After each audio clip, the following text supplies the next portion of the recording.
Ay, hindi malamig oh. Kahit nga hindi ako makapag-jacket eh. Boss, sinahatak lang yan boss. Ay. Disala, disala. Ay, Siyempre, makasi.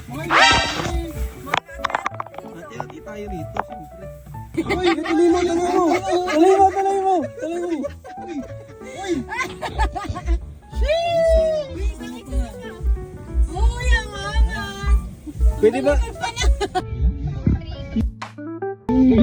Huwag kang mainihin dahil malandi ka sa TikTok. Kumasa ba? Saba?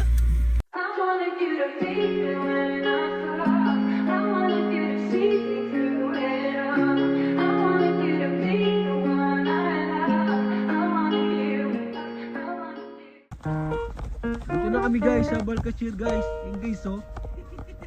Sinulit namin yung sasakyan guys. Parkingan pa lang, sulit na, sobrang mahal. Ang target namin 4 hours kami maghanap ng parking eh.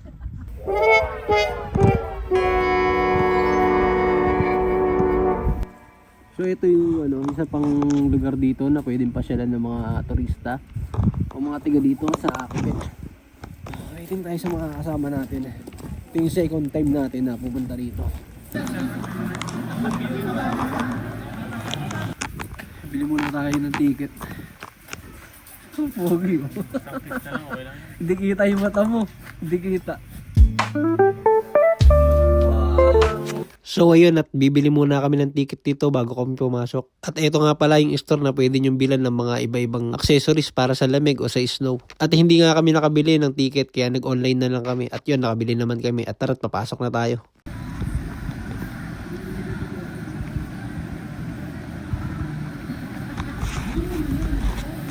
Uy, bakbakan na to. Alam mo paano malalaman pag may mga Pilipino? Paano?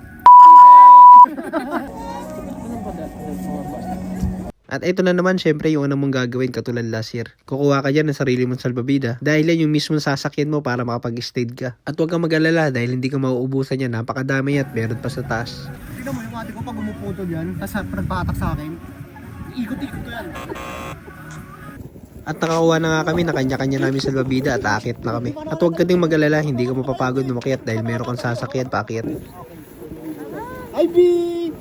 At nagulat nga ako, napakadaming tao ngayon, hindi katulad last year. Last year kasi pangit yung panahon kaya siguro konti yung tao. Ngayon napakaganda ng panahon no.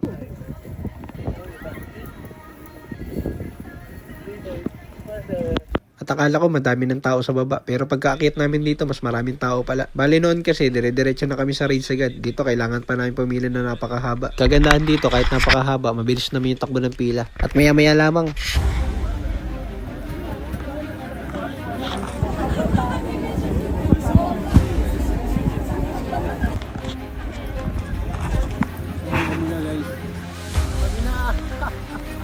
Na de.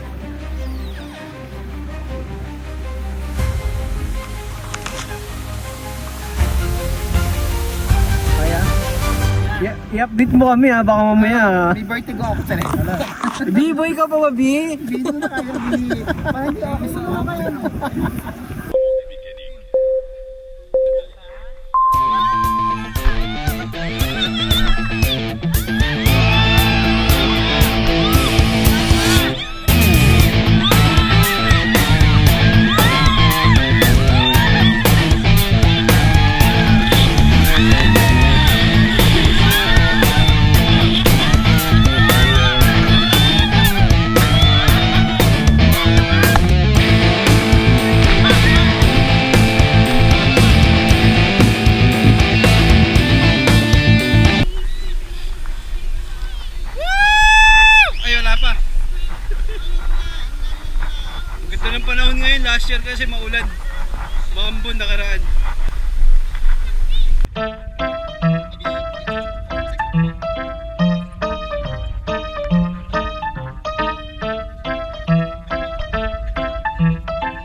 At ayun, salamat naman at nairaos na namin ang isang pagsubok na rides. Ngunit ito naman ang kasunod, mukhang mas matindi pa ata to. Nasa sarili nyo gagamitin na tila bangka ata to. Bali lahat trip yung mga susunod na mangyari dito, sayang nga lang hindi ko nakuha ng video. Paano ba naman yung isang kasama namin dito gusto ata mag solo rides, hindi nagsasabi. Biruin mo bigla ba naman tumalsik? Mabuti na lamang inaharangan siya ng dalawa naming kasama. Kung hindi nako, talagang magiging istorya na lang talaga siya.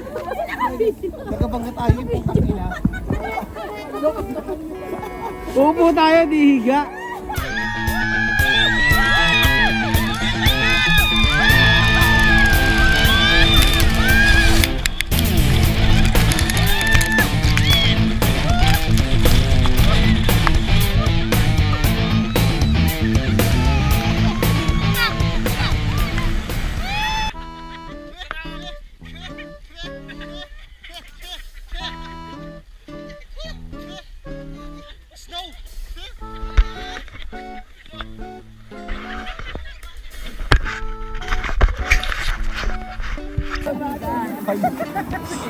Tayo. Naisip ko kung nag-bounce to. Kukulang to. Kung nag-bounce ako, B. Wala kong vlog siya. Maganda ka pa. Nagiging ala-ala ka na yung munting na Na-imagine ko pagka gumulong to eh. Magkakainin to dito. Wala mo na ako doon.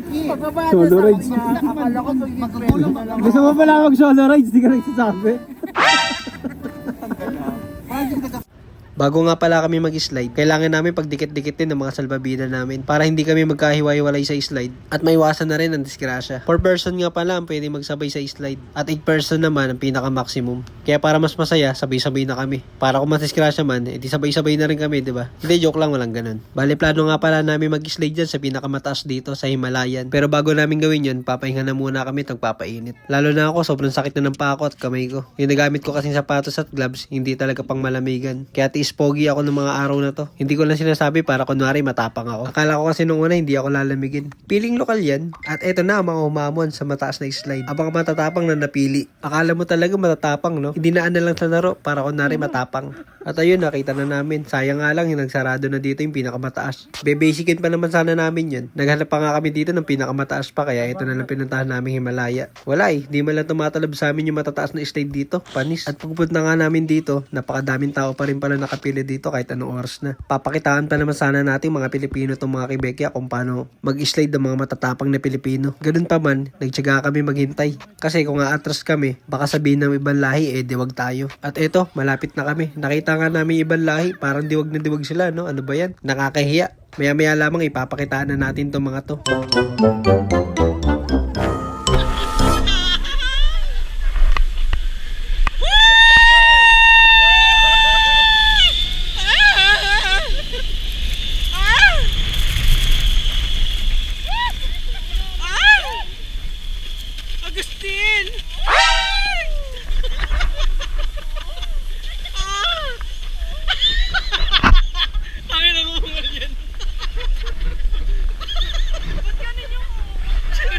O diba? Walang-wala sa mga Pilipino yan. Pinagtatawanan lang yung slide. Ginagawang biro lang, panis. Kaso bakit ganun? Sigaw ba yan o ungol? Para kakaiba. At ayun, natapos na rin ang ating slide guys. Hindi man lang na-challenge sa mga Pilipino na to. Ayun tuloy mga bad trip Pinaghahagis tuloy mga salbabida. Hindi, joke lang guys. Sobrang exciting ng mga slide dito guys. Halos lahat kami dito takot na takot. Dinadaan lang talaga namin sa tawa para kunwari matapang kami. Tsaka sumigway na rin kami ng tulong kasi nakita nilang hinahagis namin salbabida. Para hindi halata na pasaway tayo, diba? Yung iba kasi dito basta lang iniiwan sa gilid yung salbabida. Syempre dahil mababait tayo mga Pilipino, tutulungan natin yan. Tsaka kasi may camera kaya kailangan maging mabait tayo. Ito, mabait di ba kasi? Mabait po sila guys